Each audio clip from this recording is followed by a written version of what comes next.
Halo, kami dari kelompok 7. Saya Fazra Fatimah Azharafa dengan ujung NIM 023.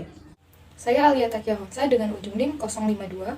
Dan saya Aisyah Syifa Amar dengan ujung NIM 053. Di video ini, Kami akan membahas mengenai Patogenesis dental wear yaitu erosi.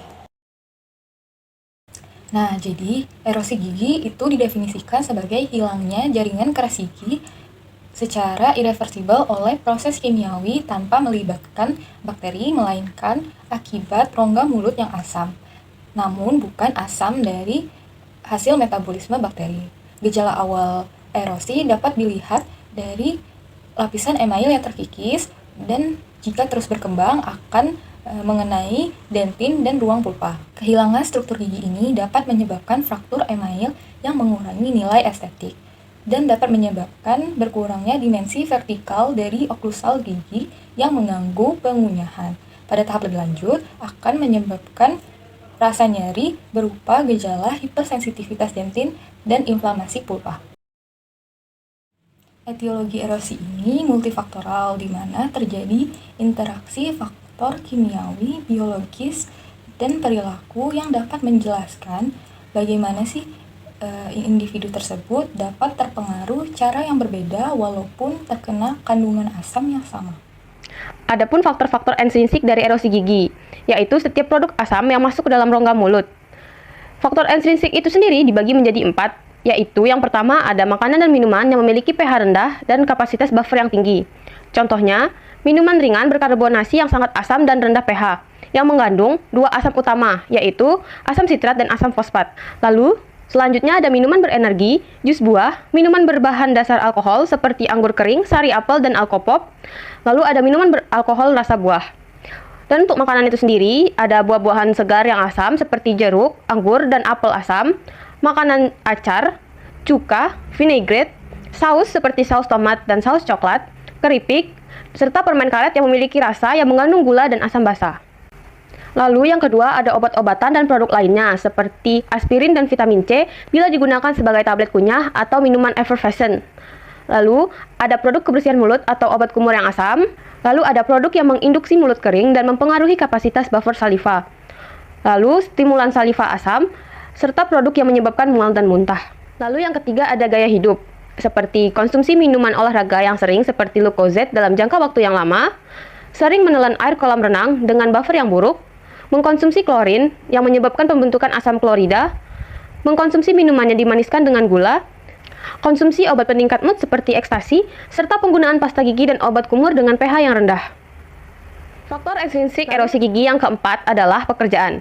Paparan terkait pekerjaan terhadap bahan erosif seperti pencicipan anggur atau kabut asam sulfat di pabrik baterai, dan atlet renang yang menggunakan kolam renang dengan pengaturan pH tidak tepat. Faktor intrinsik erosi meliputi beberapa kondisi yang menyebabkan regurgitasi asam ke rongga mulut. Jika pH asam lambung lebih rendah dari pH kritis enamel, reflux isi lambung ke dalam rongga mulut dalam jangka waktu yang lama dapat menyebabkan kehilangan struktur gigi yang parah. Faktor intrinsik yang pertama yaitu gangguan makan. Pada pasien anoreksia dan bulimia, mereka dapat mengalami hiposalivasi dari obat yang mereka konsumsi untuk pengobatan. Saat aliran saliva mereka menurun drastis, dapat meningkatkan faktor perkembangan erosi gigi. Pada pasien dengan gangguan makan disertai dengan perilaku muntah dapat lebih berpotensi mengalami erosi gigi. Yang kedua yaitu sindrom muntah psikogenik. Sindrom muntah psikogenik umumnya menyerang wanita muda.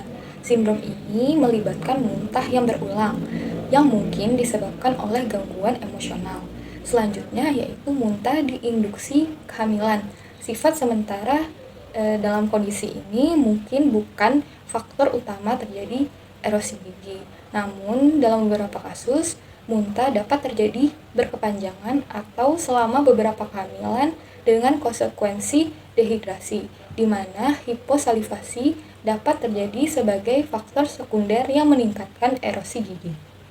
GERD atau gastroesophageal refluxes juga dapat memicu terjadinya erosi gigi karena dapat menurunkan pH saliva dari 5,5 menjadi di bawah pH kritis dengan pH 2,0. Lesi erosi dari GERD ini terutama mempengaruhi enamel dari permukaan palatal gigi. Yang terakhir yaitu sifat protektif saliva.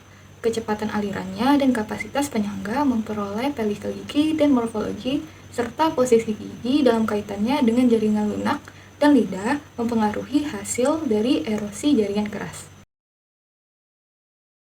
Selanjutnya, patogenesis dari erosi gigi. Asam intrinsik ataupun asam ekstrinsik yang masuk ke dalam rongga mulut itu akan berdifusi dengan pelikel gigi dan menempel pada permukaan gigi. Yang hidrogen dari asam tersebut akan bereaksi dengan memberikan ion dan membuat pH rongga mulut itu di bawah pH normal. Karena pH kritis enamel adalah 5,5, apapun larutan dengan nilai pH lebih rendah dari nilai tersebut akan dapat menyebabkan erosi, terutama jika serangannya terus-menerus. Setelah pH rongga mulut di bawah pH normal, akan mulai terjadi pelepasan selubung prisma enamel, kemudian inti prisma enamel, dan melahirkan kristal hidroksiapatit hingga menyebabkan demineralisasi. Enamel prismatik terkikis, itu meninggalkan tampilan honeycomb.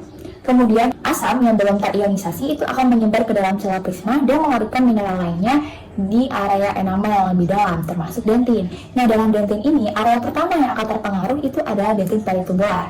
Dengan peningkatan lesi, tubuh dentin akan membesar, tetapi gangguan juga dapat terlihat di area intertubular. Jika hal-hal tadi itu terus-menerus terjadi, maka dapat terjadilah erosi gigi. Gambaran klinis erosi gigi. Secara umum itu dapat terlihat beberapa kondisi. Pertama, cekungan luas di dalam permukaan halus enamel. Kedua, cupping permukaan oklusal dengan paparan dentin. Ketiga, terjadinya peningkatan translusensi insisal. Keempat, terlihat permukaan enamel yang halus dan licin atau disebut juga dengan silky glass. Kelima, terjadinya peninggian restorasi amalgam. Keenam, terjadi hipersensitivitas. Ketujuh, hilangnya karakteristik enamel pada gigi anak kecil. Dan yang kedelapan, paparan pupa pada gigi suluk. Contoh gambaran klinis pasien yang memiliki erosi gigi akibat kebiasaan mengonsumsi minuman asam seperti Coca-Cola dapat terlihat pada gambar berikut ini. Pada gambar ini, lesi erosi terlihat pada permukaan labial. Sementara pada gambar ini, lesi erosi terlihat pada insisal edge gigi dan juga side cupping pada oklusal gigi. Contoh gambaran klinis pasien yang memiliki erosi gigi dengan kondisi GERD dapat lihat seperti gambar berikut ini. Pada gambar ini, lesi erosi mengenai permukaan fasial anterior dan bukal posterior. Nah, pada gambar ini, lesi erosi mengenai permukaan palatal dan oklusal di maksila dan mandibula. Kemudian pada gambar ini, kondisi restorasi amalgam meninggi karena terjadinya erosi. Contoh gambaran klinis pasien yang memiliki erosi gigi dengan kondisi anoreksia dapat lihat seperti gambar berikut ini. Pada gambar ini, erosi pada gigi maksila itu lebih berkembang daripada gigi mandibula. Kemudian pada gambar ini, terjadi penipisan enamel di tepi gingiva. Lalu yang terakhir ada pencegahan erosi gigi. Yang pertama, tantangan mengurangi frekuensi dan tingkat keparahan asam, seperti mengurangi jumlah dan frekuensi makanan dan minuman asam. Lalu, minuman asam harus diminum dengan cepat dan bukan dengan cara diteguk. Penggunaan sedotan akan mengurangi potensi erosi dari minuman ringan. Lalu, jika dicurigai adanya reflux gastroesofagus yang tidak terdiagnosis atau tidak terkontrol dengan baik, ataupun keadaan bulimia, segera rujuk ke dokter. Lalu yang kedua dapat dicegah dengan meningkatkan mekanisme pertahanan tubuh seperti meningkatkan aliran saliva dan pembentukan pelikel. Saliva menyediakan kapasitas buffer yang menahan serangan asam. Kapasitas buffer ini meningkat seiring dengan laju aliran saliva. Saliva juga kaya akan kalsium dan fosfor yang menghambat demineralisasi permukaan gigi. Aliran saliva dapat distimulasi dengan menggunakan permen karet tanpa gula atau permen yang dianjurkan. Lalu yang ketiga, meningkatkan ketahanan terhadap asam, remineralisasi, dan pengerasan permukaan gigi dengan menggunakan fluoride topikal setiap hari di rumah atau oleskan fluoride di klinik gigi setiap 2-4 kali setahun.